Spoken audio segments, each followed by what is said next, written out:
There is a truth that many of us live with, though rarely do we name it.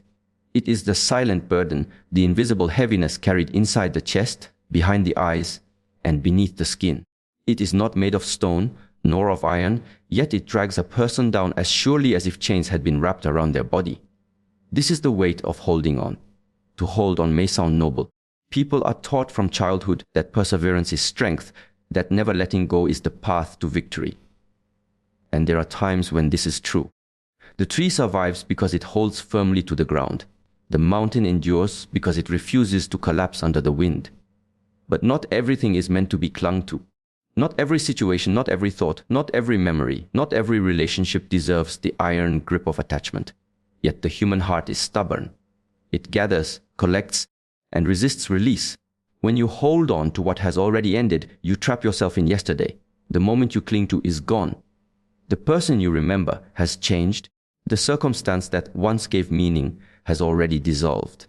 Yet even with this knowledge, many choose to grip harder, believing that to let go is to lose. But the truth is more subtle. In holding on, what you lose is yourself. Consider a traveler walking across a vast desert. He carries a bag on his shoulders. At first, it is light. Inside are the essentials: water, food, shelter. But as he continues, he begins to collect more rocks he finds beautiful, souvenirs from the past, objects he cannot bear to leave behind. The bag grows heavier, his steps slow. The desert sun presses down. Every mile becomes agony, and still he refuses to release what burdens him, because he has convinced himself that these possessions define him.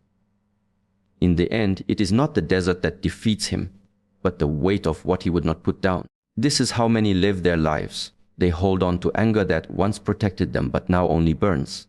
They cling to regret, replaying old decisions like a wound they refuse to allow to close. They carry expectations placed upon them by others, expectations that suffocate their true nature. They grip tightly to identities, to labels, to stories that no longer reflect who they are. The weight grows, though it is unseen by the eyes. And when someone asks, "Why do you look so tired?"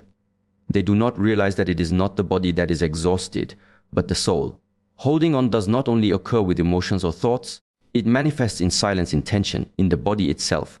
Muscles tighten, jaws clench, the back stiffens. The body remembers what the mind refuses to release. A lifetime of holding on can bend the spine, dim the eyes, slow the breath. When a person resists letting go, they are not living, they are surviving under pressure. There is also fear in release. To let go means to step into the unknown. It means admitting that control was always an illusion. The human mind seeks safety and familiarity, even if that familiarity is painful. The known suffering feels more secure than the unknown possibility. So people choose to hold on to what hurts them, because at least it is familiar. They wear their wounds like old clothes, frayed and torn, but they cannot imagine stepping into the fresh garments of a new life. The weight of holding on is heavy because it multiplies.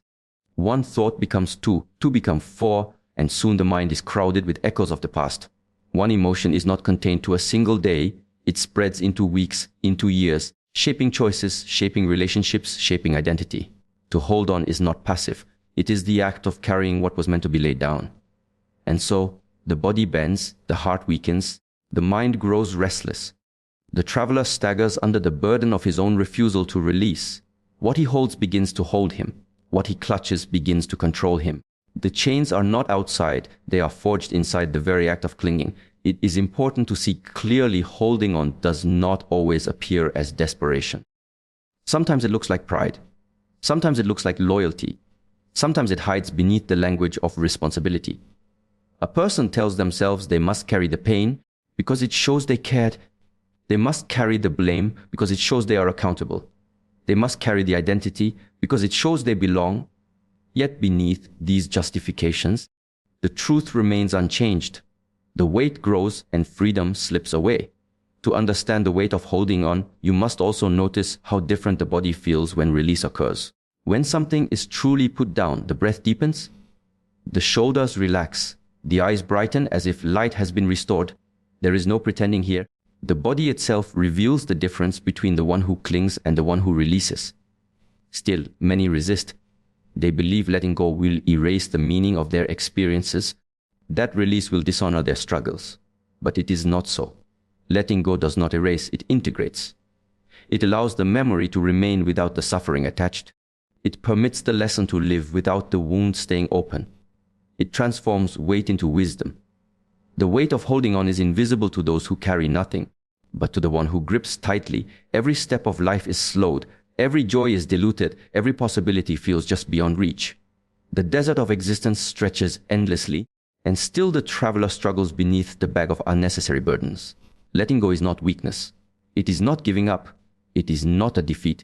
To let go is to understand that holding on to what no longer nourishes you is a greater burden than the fear of release. Yet, most people struggle with this. They hold on to ideas, relationships, failures, identities, and illusions because the unknown frightens them more than the known pain they already carry. The art of letting go begins with recognizing that clinging is the root of suffering. When you hold on too tightly, you become entangled. Imagine a rope in your hand. If you grip it and someone pulls from the other side, the friction burns your skin. The more you refuse to let go, the deeper the rope cuts into your palm. The pain is not from the rope itself, but from your refusal to release it. This is how people live with clenched fists around memories, grudges, attachments, and expectations.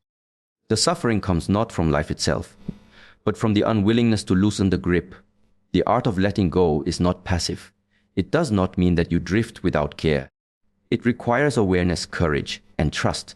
Awareness to see what you are carrying unnecessarily. Courage to face the emptiness that follows the release. Trust that in this empty space, something new can emerge. Without awareness, you remain blind to the chains you tighten around yourself. Without courage, you convince yourself that holding on is safer than freedom. Without trust, you keep circling in the same patterns, never daring to step beyond. Letting go is a practice of alignment. You align yourself with the truth of impermanence. Everything changes. Nothing is fixed. No experience, no possession, no identity, no relationship is permanent. To deny this is to fight against the natural flow of existence. To accept it is to flow with life instead of against it. Just as the seasons change, just as day turns into night, so too does every moment of your life transform. The art lies in learning not to resist this transformation, but to move with it. Many people confuse letting go with losing. But there is a difference. Losing is something that happens to you outside of your control. Letting go is something you choose, an act of inner strength. When you lose, you feel deprived. When you let go, you reclaim your freedom. The choice to let go is an act of empowerment, a decision to no longer be defined by what is gone, by what is heavy, by what no longer belongs in your present path. One of the most difficult things to release is identity. People believe they are their past. They repeat the same stories: who hurt them, who betrayed them, what mistakes they made, what they failed to achieve. They hold on to these stories like badges, even when they bring suffering. Why? Because identity feels stable. To step beyond it means to step into uncertainty. Yet true transformation requires exactly that. The willingness to let go of who you think you are, to make space for who you are becoming. Letting go is also about releasing control. Control is an illusion that feeds anxiety. You cannot control the future. You cannot control how others act, think, or feel. You cannot control the flow of life. You can only control how you respond. The harder you try to control the uncontrollable, the more frustrated you become. By letting go of this illusion, you find peace. You discover that when you stop forcing, life has its own rhythm, and often it brings what is needed more perfectly than your plans ever could. Resentment is another heavyweight. To carry anger is to poison yourself slowly, thinking it will harm another, but the one most damaged is always you. To let go of resentment is not to say that what was done to you was right. It is to free yourself from being tied to that pain. Forgiveness in this sense is not a gift to others, but to yourself.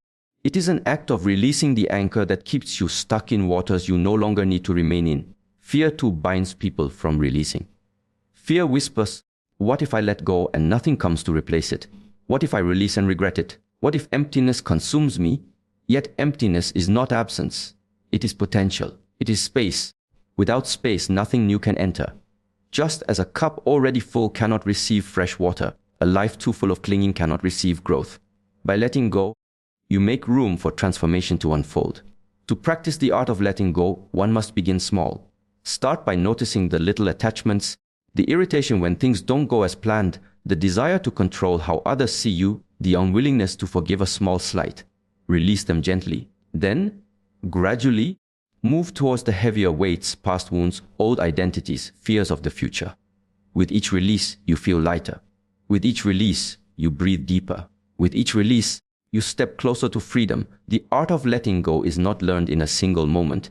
It is a continuous journey, a practice repeated each day. Some days you succeed, other days you find yourself grasping again.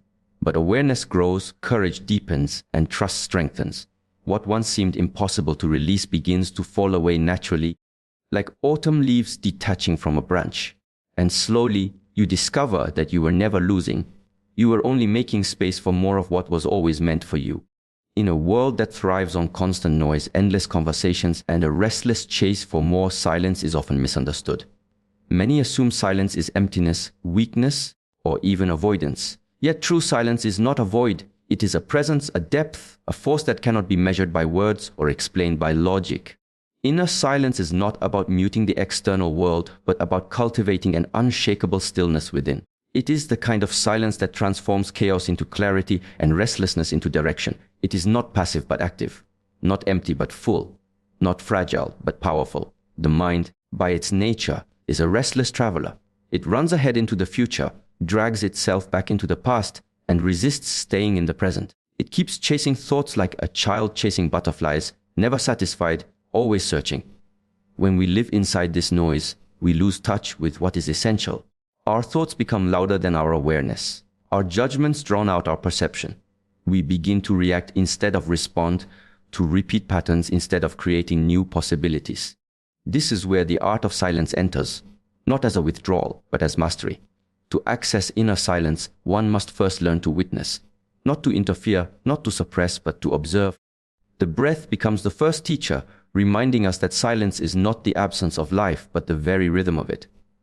When you sit with your breath, when you allow it to rise and fall without control, you discover that silence has its own language. It speaks in pauses. It speaks in the space between thoughts. It speaks in the stillness that exists before reaction. This silence is not outside you, it is within you, waiting patiently to be remembered. Silence, when cultivated, becomes a weapon sharper than words and a shield stronger than armor. In silence, anger dissolves before it can ignite.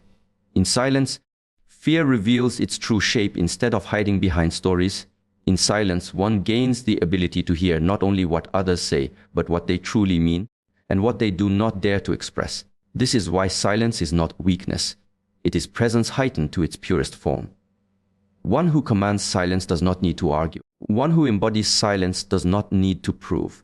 Silence itself communicates what words cannot. There is a discipline in silence, for it requires restraint. The tongue always wishes to speak, to explain, to defend. The ego thrives on being heard, being recognized, being affirmed. But when you restrain the impulse to constantly express, you begin to hear the deeper currents moving beneath the surface.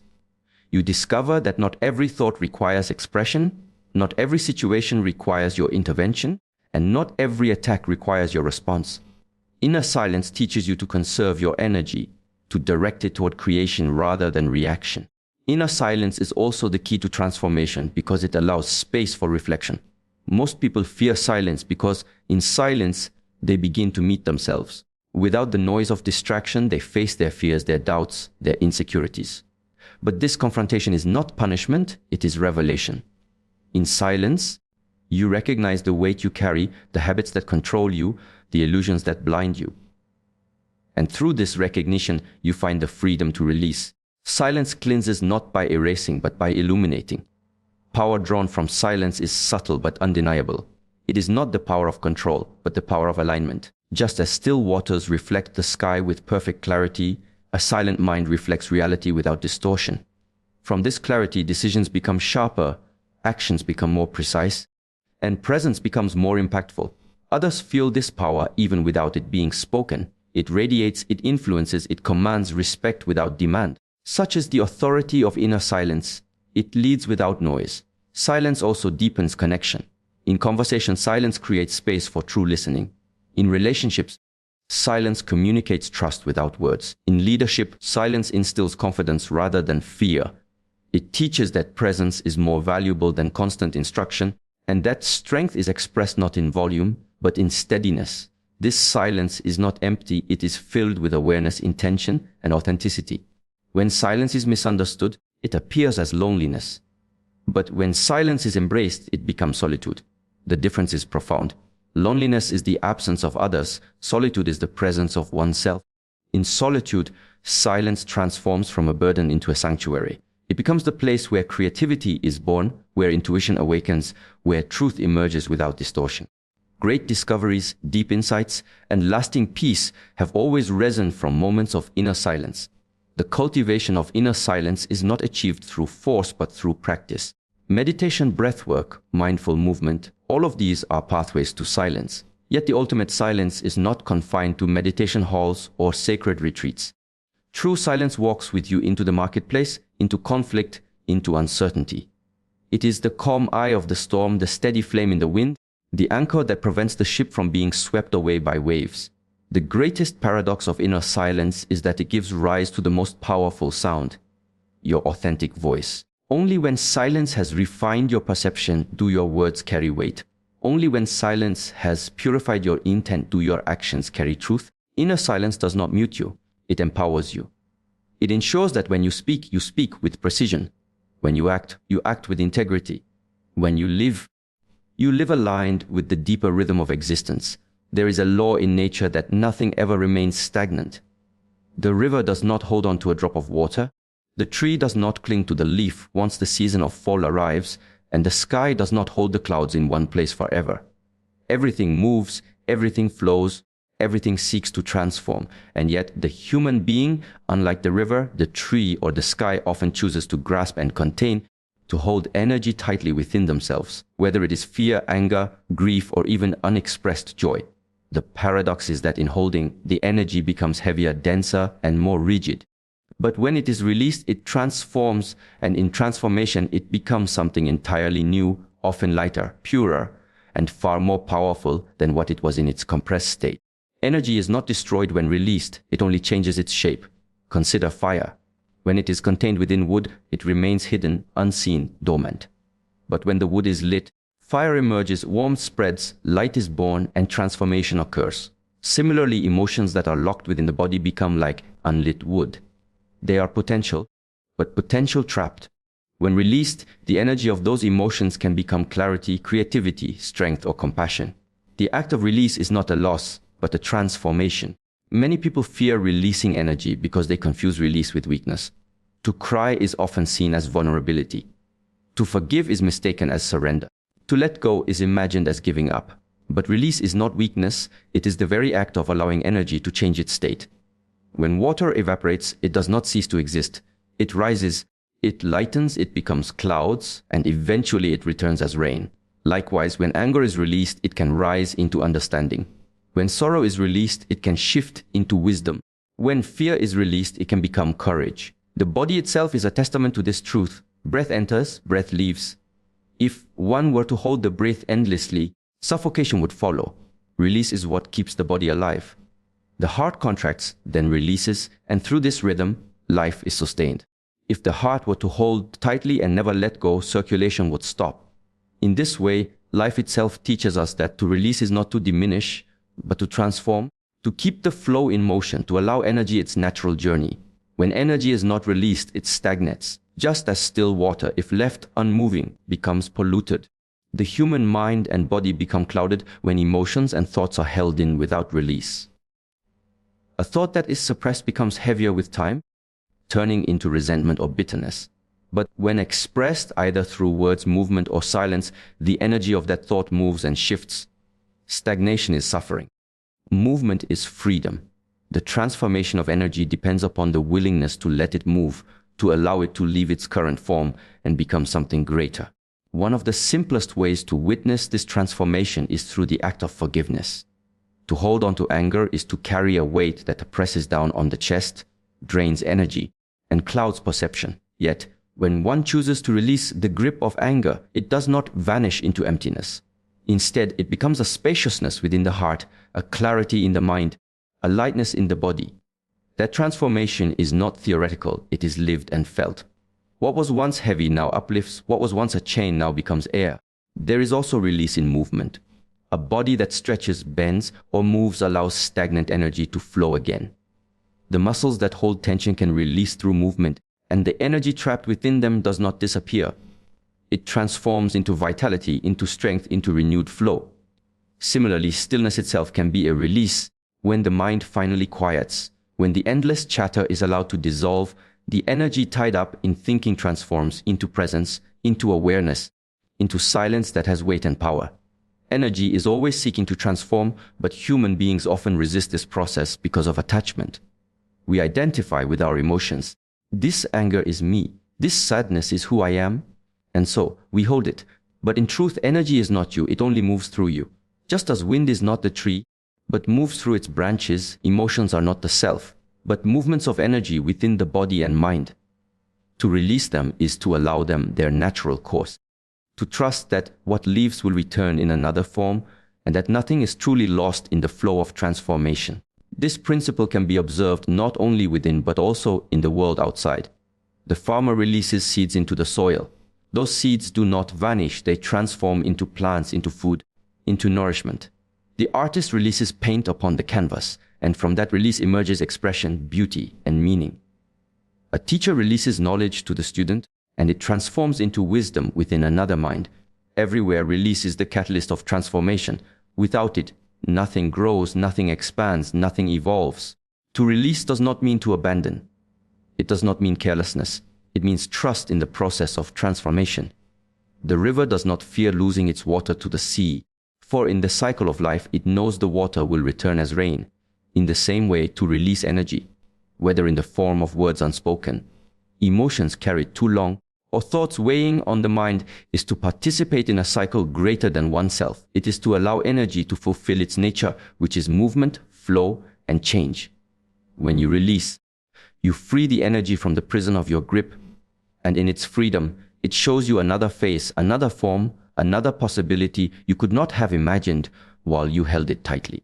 This is why energy, when released, does not simply disappear. It becomes transformation, it becomes movement, it becomes life itself. When we speak about glow, most people immediately think about something external. They think of the shine on the skin, the light in the eyes, the appearance that others notice from the outside. Yet the true glow does not come from creams, powders, or lights shining upon you.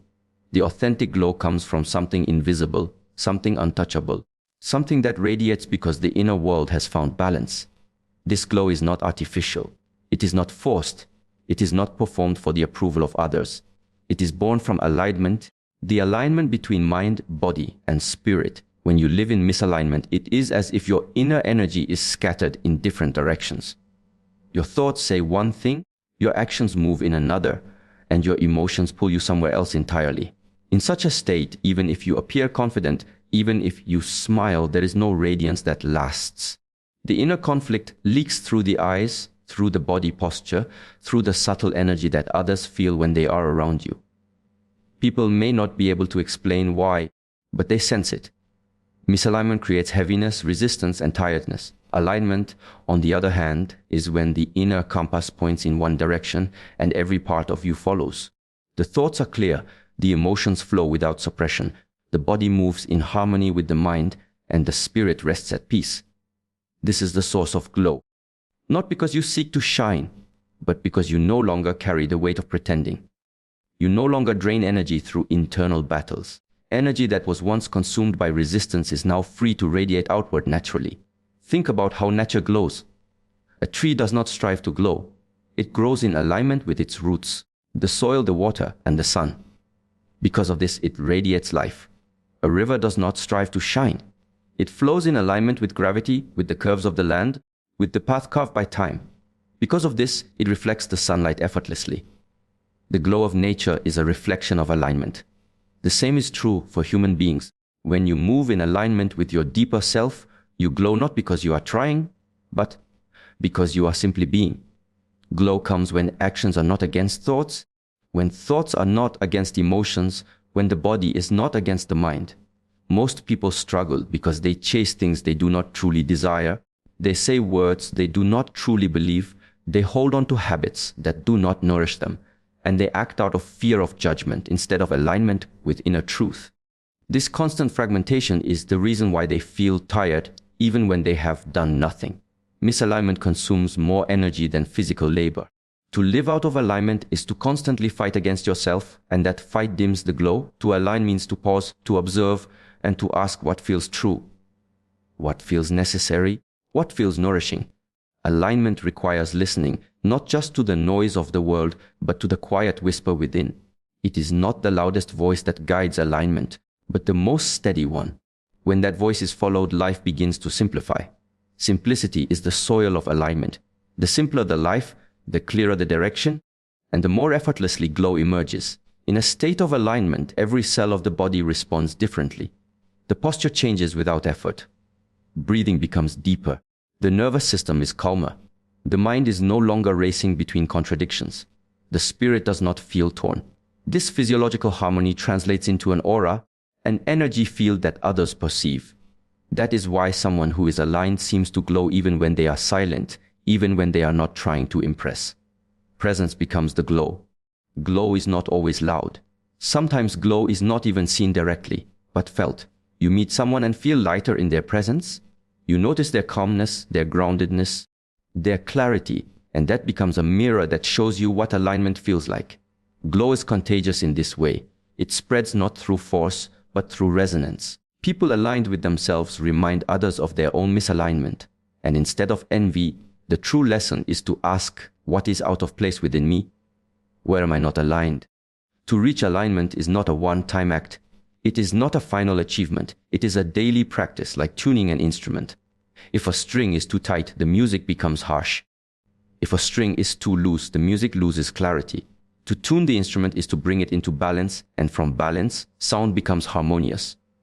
The same is true with the human system. Too much desire creates tension. Too little direction creates dullness. Glow emerges when the balance is found. Alignment is not about perfection, but about honesty. It is about admitting when something no longer serves you, even if it once did. It is about letting go of masks that drain you, even if they once protected you. It is about acting in accordance with inner truth, even if the outer world does not applaud. Glow is the natural outcome of this honesty. It does not need recognition, because it already carries its own confirmation. Glow is a byproduct, not a goal. The moment you try to glow, you step out of alignment, because glow cannot be chased. It cannot be painted on or fabricated. It cannot be bought or borrowed. Glow is the reflection of harmony inside. When the heart is aligned with the mind, when intention is aligned with action, when spirit is aligned with body, glow happens without announcement. It does not ask for attention, but attention is naturally drawn to it. Alignment requires courage because it often means stepping away from what others expect. It requires discipline because it is easier to live distracted than to live conscious. It requires awareness because the signals of misalignment are subtle, easily ignored in a noisy world. Yet every step toward alignment frees energy, and every fragment you reintegrate brings you closer to your natural glow. Glow is not only beauty, it is strength, it is resilience, it is clarity. It is the light that comes not from effort, but from essence. And this essence reveals itself only when the fragments of the self no longer fight against one another, but move together in one direction, in one rhythm, in one alignment. Freedom is not only the absence of restrictions imposed by the outer world. It is not simply about doing whatever one pleases without rules, boundaries, or obligations. The freedom that initiates true transformation is of another quality altogether. It is the freedom that arises when one is no longer dominated by the weight of inner conflict, when the past no longer dictates the present, and when fear no longer has the power to paralyze action. This kind of freedom is not given, it is cultivated. It is the soil in which transformation begins to grow quietly, patiently, and with great resilience. Transformation cannot begin while the mind is bound by invisible chains. Many carry these chains unknowingly. They appear in the form of rigid beliefs, inherited patterns, or unquestioned narratives that govern behavior. The more one clings to these inner prisons, the more limited the scope of growth becomes. Transformation requires space, and space is created through freedom. A tree does not grow tall in soil that suffocates its roots. In the same way, a human being cannot rise when burdened by attachments, fears, and illusions. To seek transformation without first discovering freedom is like seeking the open sky while remaining locked in a small room. When freedom arises within, the perspective of life begins to shift. No longer is life seen only through the lens of survival, comparison, or accumulation. Instead, the horizon expands, and one begins to sense possibilities that were previously invisible. The heavy veil that once obscured clarity begins to dissolve. In this state, choices are no longer driven by compulsion, but by awareness. Freedom provides the strength to step away from cycles of repetition, to interrupt patterns that have long dictated behavior, and to see clearly where change must begin. This freedom is not attained by force, it cannot be conquered through external struggle. Rather, it emerges when one releases what has been unconsciously carried. The fears of not being enough, the bitterness of past wounds, the craving for constant approval, all of these are like weights on the shoulders. The act of letting them go does not weaken a person, it strengthens them. It is in this release that the body becomes lighter, the mind more spacious, and the spirit more open to transformation. Without the shedding of these burdens, transformation remains a distant idea, an unreachable vision. The beginning of transformation through freedom is also the beginning of responsibility. For once the chains are lifted, one can no longer claim ignorance as an excuse. With freedom comes the awareness that every choice has significance. One is no longer pushed blindly by the winds of habit, but must learn to guide their own movement. This is both empowering and demanding, because freedom opens the door to authenticity. It demands that one live not from borrowed truths, but from direct experience. It asks for courage, because to be free is to walk a path where certainty is not guaranteed, but growth is. The power of freedom lies in its ability to realign energy. A person bound by fear directs their energy towards defense and resistance. A person bound by anger channels their energy towards conflict and reactivity. A person bound by craving disperses their energy endlessly in pursuit of fleeting satisfaction. But when these bonds dissolve, the same energy that was wasted in resistance, conflict, and craving becomes available for creation, for clarity, and for transformation. Freedom does not merely remove obstacles, it reclaims the energy that was tied to those obstacles and redirects it towards growth. Freedom is also the beginning of inner silence. Once the noise of conditioning loses its authority, space appears between thought and action. In this silence, transformation begins naturally, without force. Just as water clears itself when left undisturbed, the inner world begins to settle when freedom is present. From this stillness, deeper insights arise, and these insights carry the power to reshape life. Transformation is not an event that happens once, it is a continuous unfolding. But every unfolding requires space, and that space is only possible when one has freed themselves from the need to constantly grasp, defend, or prove. There is a certain beauty in recognizing that freedom does not need to be perfect to begin transformation. Even a small step towards liberation, even a single moment of letting go, opens the door. One does not need to be completely free of all burdens before change begins. Every layer of freedom creates more room for growth, and each step into freedom sets the foundation for further transformation. The journey is not about rushing towards an end, but about gradually dissolving what prevents one from becoming fully alive. The essence of transformation lies in the realization that what one seeks is not outside but within. Freedom is not about escaping life, it is about entering life fully without the baggage that distorts perception. In freedom, one discovers that transformation is not about becoming someone new, but about uncovering what has always been there beneath the layers of fear, conditioning, and attachment. When the chains fall away, the light that has been hidden begins to shine naturally, and transformation unfolds not as a struggle, but as a revelation.